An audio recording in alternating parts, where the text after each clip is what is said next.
Nosotros les hablaremos sobre el almacenamiento de sólidos. Nuestro grupo está conformado por Astrid Joana Parra Silva, por Dayana Alejandra Niño Vendaño, por Jefferson Andrés Reyes Romero y por María Camila Perea.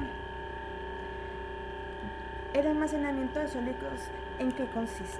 Un material a granel es aquel que se encuentra disponible en forma de partículas individuales, ya sea en polvo o en aglomerados. Dependiendo de la cantidad en que se almacenan en recipientes pequeños, pueden ser en contenedores, en depósitos o silos, teniendo en cuenta las condiciones de dichos almacenamientos pueden alterar el producto. Bueno, yo les hablaré sobre las pilas. Las pilas es un método de almacenamiento de bajo costo y de fácil acceso, recomendable para una gran variedad de sólidos, puede ser a la intemperie o bajo techo. Los minerales que han pasado por la etapa de trituración primaria, productos gruesos como el carbón y mineral de hierro triturado, materiales procesados como la arena y el polvo. Las pilas se hacen en almacenamiento al aire libre. El apilamiento al aire libre permite manejo de altos volúmenes del material a un menor costo de inversión que en sistemas cerrados. Movimiento de materiales de bajo precio unitario. Para este tipo de sistemas es necesario tener en cuenta consideración de diseño. Pueden tener drenaje y recogidas de agua, lluvias aéreas de interés o cursos de agua. Como saben, existen diferentes tipos de pilas.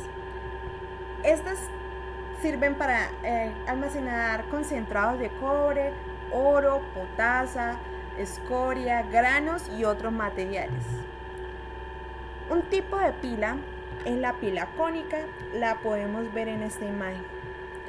Todas las pilas dependen del ángulo de reposo. Mi compañera les hablará sobre el ángulo de reposo. Las pilas cónicas. Las pilas de perfil cónico se construyen mediante la descarga del material que es movido con una cinta transportadora desde una altura considerable. Se debe tener en cuenta que se generan emisiones en forma de nubes de polvo si se da a gran altura. Las pilas longitudinales son las de esta imagen. Es la forma más común de almacenar grandes volúmenes de materiales a granel acomodándolos en pilas largas y prismáticas. El material es cargado con una banda móvil desde arriba. Su uso es adecuado para almacenamiento de grandes volúmenes de material y cuando existe potencial de ampliación de almacenamiento para continuar apilándolo. Se debe considerar que de acuerdo a su orientación se pueden generar emisiones. Ustedes saben que pueden generar al ambiente emisiones tóxicas. Las pilas anulares son estas, las que ven acá. Estas pilas se utilizan en almacenamiento a largo plazo. Son adecuadas si no existe proyección de ampliación. Sin embargo, su capacidad respecto a las pilas longitudinales es menor debido a su forma circular y espacio vacía en su interior. Aquí lo pueden ver, el espacio en el interior de esta. Las pilas entre muro, que son estas, suelen utilizarse cuando se almacenan pequeñas o medianas cantidades de material. Los muros reducen la superficie y con ello las emisiones, especialmente si el muro se construye contra viento, pero dichos muros limitan el acceso del material por los costados de la pila. Además, su almacenamiento es a corto o largo plazo. Bueno, en las pilas existen diferentes tipos de descarga, los cuales veremos cómo es que las van depositando. En la figura A, la que vemos acá, siguen aquí se está formando el ángulo de reposo. La figura A es una descarga con polea formando una pila cónica, como la ven acá. La B, esta imagen, es una descarga sobre polea final para obtener la forma de pila longitudinal, como la ven, su forma prismática. La C, descarga por basculador deslizante para distribuir materiales a uno o los dos lados del transportador. Aquí está distribuyendo el basculador. La D es la descarga a aberturas fijas de tolvas o montones en lugares escogidos previamente. Aquí los lugares ya fueron escogidos previamente, como pueden ver. La E, esta figura, Es la descarga de transportadores múltiples por vertederos fijos de descarga. Aquí ya están los vertederos fijos. Y esta figura, la última, es la descarga mediante rejas con bisagras. Aquí podemos ver la bisagra está abierta y aquí las está almacenando, como lo podemos ver en la imagen F.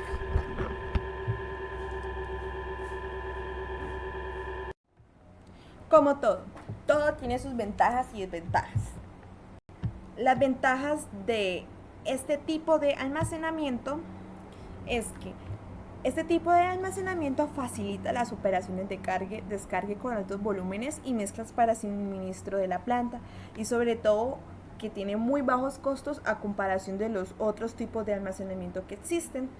La desventaja es el problema ambiental, ya que es gravísimo por las emisiones del material que emite por acción del aire.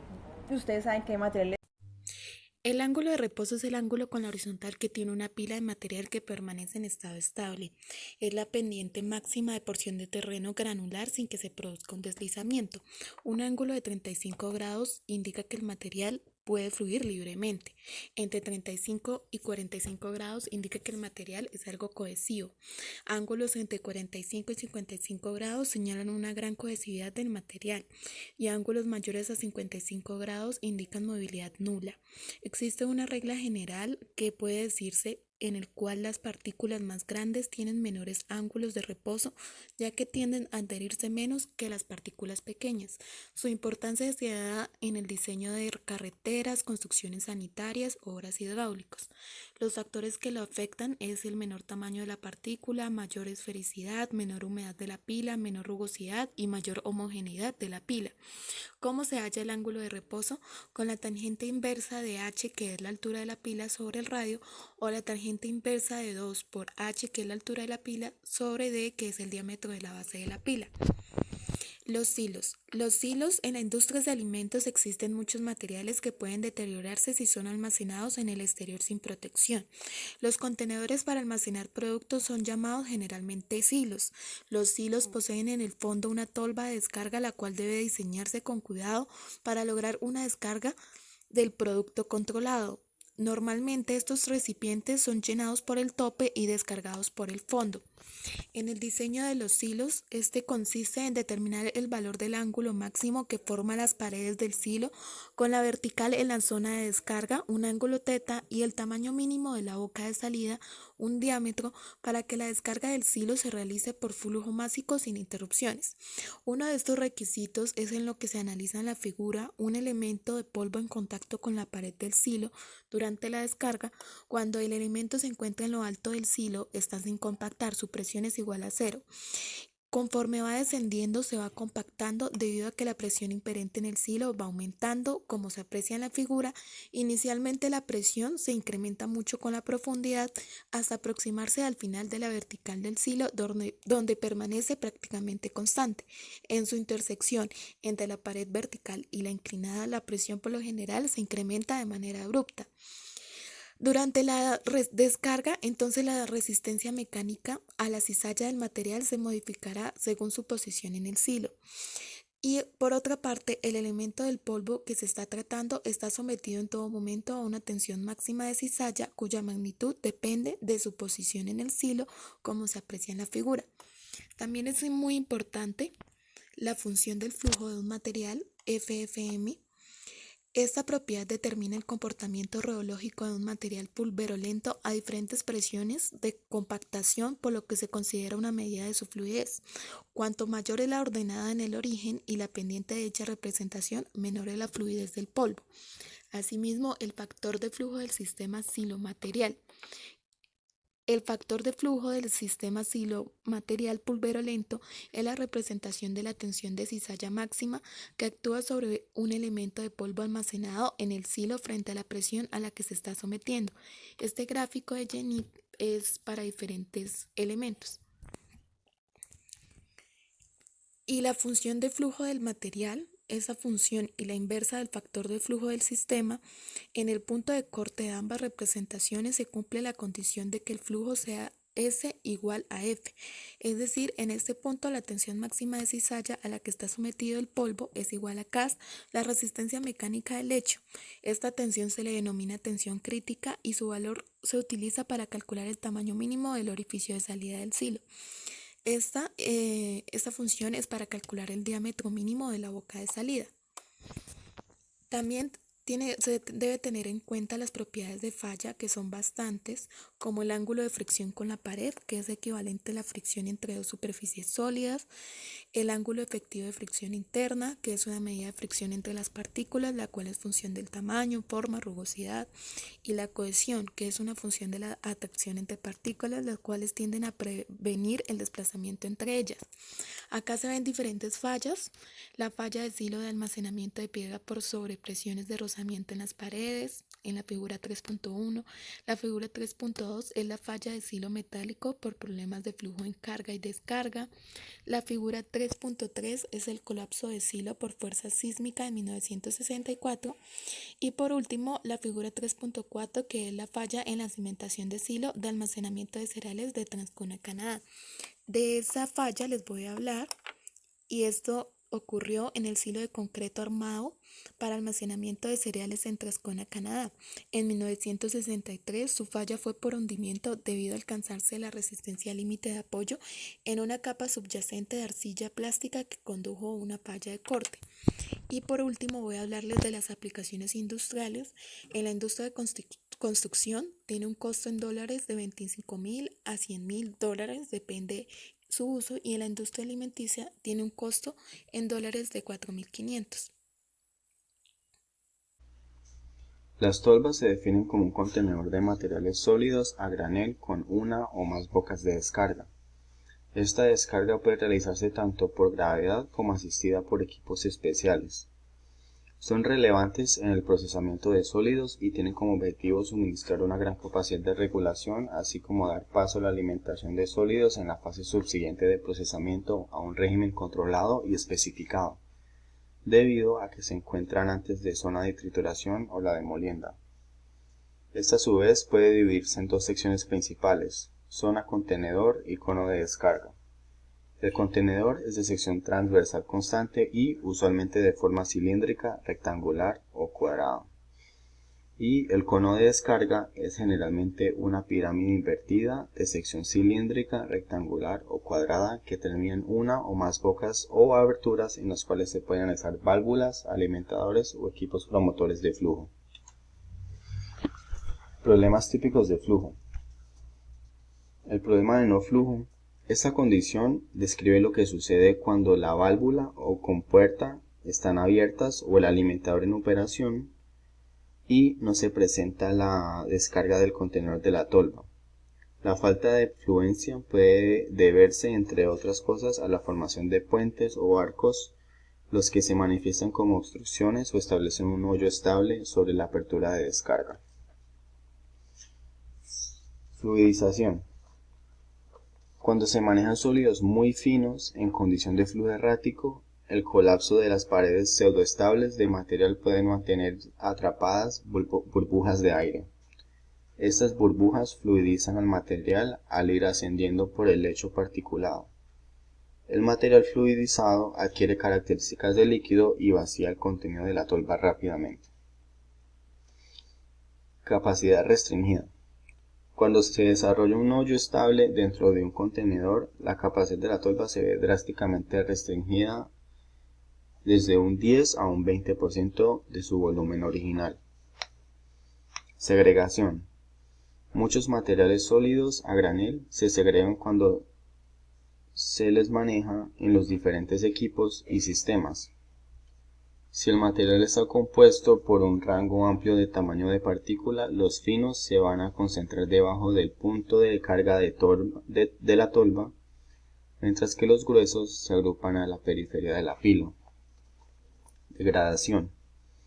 La degradación se puede manifestar como daño en alimentos almacenados, oxidación conducente a combustión espontánea o aglomeración de polvos químicos en aquellas situaciones en las que la segregación condiciona una situación de descarga continua.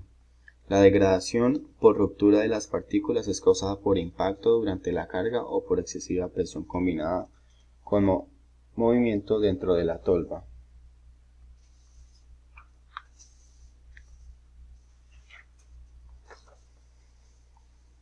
Criterios de selección. Lo que se requiere evitar en una tolva es la deformación en las paredes por diferentes factores externos para restituir el flujo. Por lo tanto, se logra una mejor fluidez al considerar la pendiente de las paredes de la tolva y el grado de cohesión del material. Además, se tienen en cuenta los regímenes de los vientos por el desborde. Las tolvas pueden clasificarse por el tipo de flujo presente en ellas, los cuales son: flujo de embudo. Este patrón de flujo describe una condición en la cual algunos materiales dentro de la tolva se encuentran en movimiento mientras otros están estacionarios durante la descarga. Para generar este patrón de flujo, las paredes del cono de descarga tienen un ángulo mayor de 30 grados respecto a la vertical o fondo plano. A este tipo de patrón de flujo se le asocia problemas tales como deformación de arcos, hoyos, flujo errático, fluidización y segregación. Este tipo de tolvas solo pueden emplearse para manejar materiales gruesos, no degradables y libre fluencia. Flujo masivo. Este patrón de flujo describe una condición en la cual todo el material contenido en una tolva se encuentra en movimiento durante la descarga. Esto no implica necesariamente que la velocidad del material en la sección transversal sea constante, solo que todo el material se encuentra en movimiento. Las tolvas de flujo total requieren de más espacio que las de flujo de embudo, pero tienen de ventaja de que el patrón de flujo es first in, first out.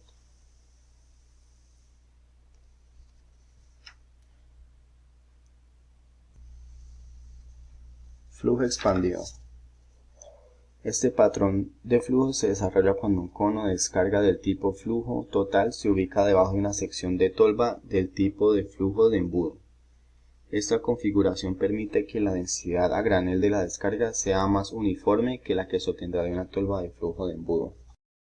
Un alimentador es básicamente un transportador de sólidos que va conectado a otros equipos y se ubica generalmente en la parte de arriba o debajo de una tolva, manteniendo un flujo uniforme. Encontramos varios tipos de alimentadores, entre ellos está el alimentador de banda. Este alimentador es uno de los más comunes, instalados bajo tolvas de entrada, donde una cama amplia de rodillos de impacto absorbe los golpes y los distribuye.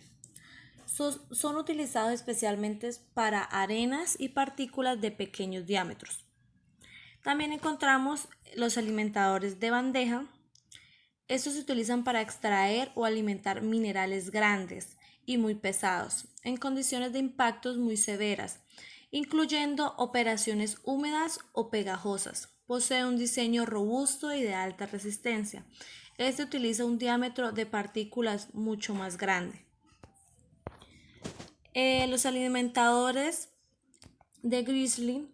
Este alimentador proporciona un material al sistema de distribución de manera uniforme. Está diseñado para trabajos pesados y demás exactos para las aplicaciones de minería, separa materiales de baja granulometría. También encontramos el alimentador de tapón. Este alimentador es utilizado principalmente en las industrias de farmacéuticas, cosméticas y embotelladoras. Estos alimentadores rotan y transportan las tapas que permiten alcanzar producciones muy elevadas, hasta unas 80.000 piezas por hora. También encontramos los alimentadores de cadena Panzer. Es un alimentador de arrastre por cadenas, su mayor aplicación en la minería subterránea debido a su robustez y fácil mantenimiento. No deja caer absolutamente nada al suelo en el caso de existir alguna cantidad de líquidos o residuos. También encontramos nuestro alimentador Wobbler. El material de la mina se vierte en las barras elípticas. A medida que las barras giran, los finos barros y suciedades caen a través de las aberturas, como pueden ver en la imagen.